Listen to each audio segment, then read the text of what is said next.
जब भी हम तंबाकू की बात करते हैं तो अक्सर हमारा ध्यान सेहत पर जाता है, लेकिन ये कहानी सिर्फ सेहत की नहीं है। ये एक बहुत बड़ी आर्थिक कहानी भी है। और इस कहानी के ना सिक्के की तरह दो पहलू हैं। एक तरफ है एक बहुत बड़ी चौंका देने वाली कीमत जो हमारा देश चुका रहा है, और दूसरी तरफ है एक जबरदस्त मौका जो हमारे सामने है। तो चलिए आज इसी सिक्के के दोनों पहलुओं को जरा करीब से देखते हैं। सबसे पहले जरा इस नंबर पर गौर कीजिए, 1.77 लाख करोड़ रुपए। ये कोई छोटी मोटी रकम नहीं है।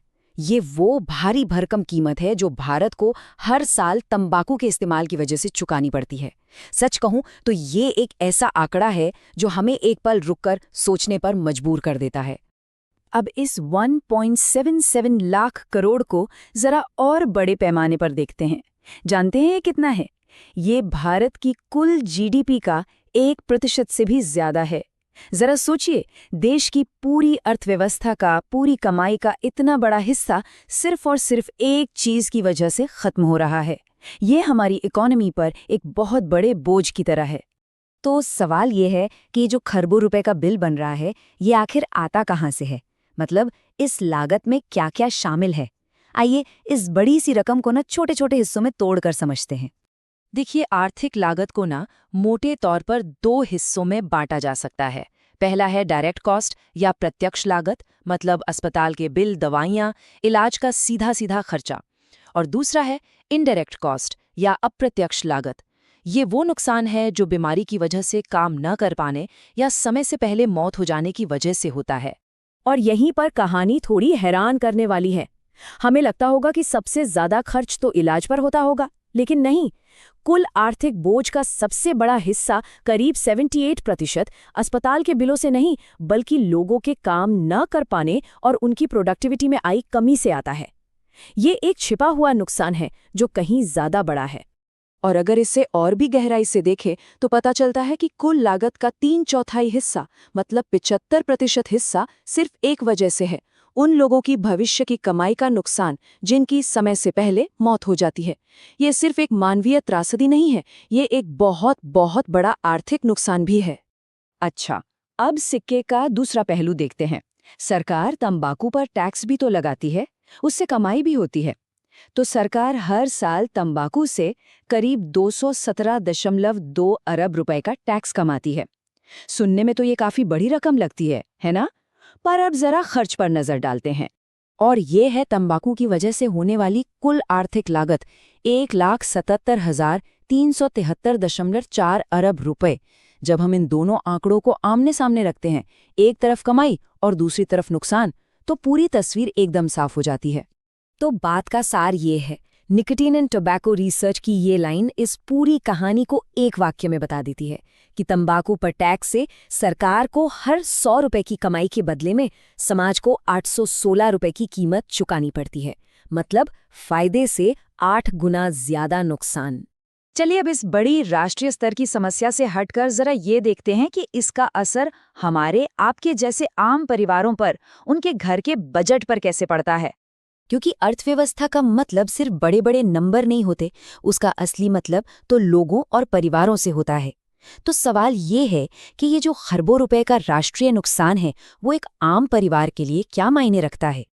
ये चार्ट एक बहुत ही गंभीर बात बताता है कि इस समस्या का बोझ सब पर बराबर नहीं है। ये बोझ गरीबों पर कहीं ज्यादा है। देश के सबसे गरीब परिवार अपने महीने की कमाई का करीब 6.4% हिस्सा तंबाकू पर खर्च करते हैं, जबकि सबसे अमीर परिवार सिर्फ 2%। ये अंतर बहुत बड़ा है। और इसका सीधा सीधा नतीजा ये होता है कि ये पैसा बच्चों की शिक्षा, घर के खाने पीने और सेहत जैसी जरूरी चीजों से कट जाता है। और इससे परिवार गरीबी के एक ऐसे दुष्चक्र में फंस जाता है जिससे निकलना बहुत मुश्किल हो जाता है। खास तौर पर ग्रामीण इलाकों में ये समस्या और भी ज्यादा गहरी है। तो अभी तक हमने समस्या की बात की, लागत की बात की। अब कहानी को समाधान की तरफ मोड़ते हैं। अब हम सिक्के को पलट कर देखते हैं, क्योंकि तंबाकू छोड़ने में ना एक बहुत बड़ा छिपा हुआ आर्थिक फायदा भी है। 2,05,00,000 ये सिर्फ एक आंकड़ा नहीं है, ये एक उम्मीद है। ये उन परिवारों की संख्या है जिनकी जिंदगी पूरी तरह से बदल सकती है। आइए समझते हैं कैसे। जी हाँ, अगर भारत में तंबाकू का सेवन पूरी तरह से बंद हो जाए तो 2 करोड़ से ज्यादा परिवार अपनी मौजूदा आर्थिक स्थिति से एक पायदान ऊपर आ सकते हैं। मतलब तंबाकू छोड़ना सिर्फ एक सेहत से जुड़ा फैसला नहीं है, ये आर्थिक तरक्की का भी एक रास्ता है। और इसमें एक और जरूरी बात यह है कि इन 2 करोड़ परिवारों में से करीब-करीब 1.7 करोड़ परिवार ग्रामीण भारत के हैं। ये वो इलाके हैं जहां इस आर्थिक सुधार से सबसे बड़ा और सबसे जरूरी बदलाव आ सकता है। बीएमजे ग्लोबल हेल्थ की ये बात इस विचार को और पुख्ता करती है कि तंबाकू पर नियंत्रण सिर्फ एक स्वास्थ्य कार्यक्रम नहीं है, बल्कि ये गरीबी कम करने का एक बहुत ताकतवर जरिया भी है। तो हमने समस्या को समझा और इस बड़े अवसर को भी देखा। अब हम इस पड़ताल के आखिरी और सबसे अहम हिस्से पर हैं। सवाल ये है कि इस अवसर को हकीकत में कैसे बदला जाए। इस फायदे को पाने के लिए आखिर क्या कदम उठाए जा सकते हैं। तो देखिए, प्रधानमंत्री की आर्थिक सलाहकार परिषद ने कुछ रास्ते सुझाए हैं, जैसे कि सभी तंबाकू प्रोडक्ट्स पर टैक्स को और बढ़ाना और उसे बेहतर करना, अवैध बिक्री पर सख्ती से रोक लगाना, लोगों में खासकर ग्रामीण इलाकों में जागरूकता फैलाना और स्वास्थ्य सेवाओं के जरिए लोगों को तंबाकू छोड़ने में मदद करना।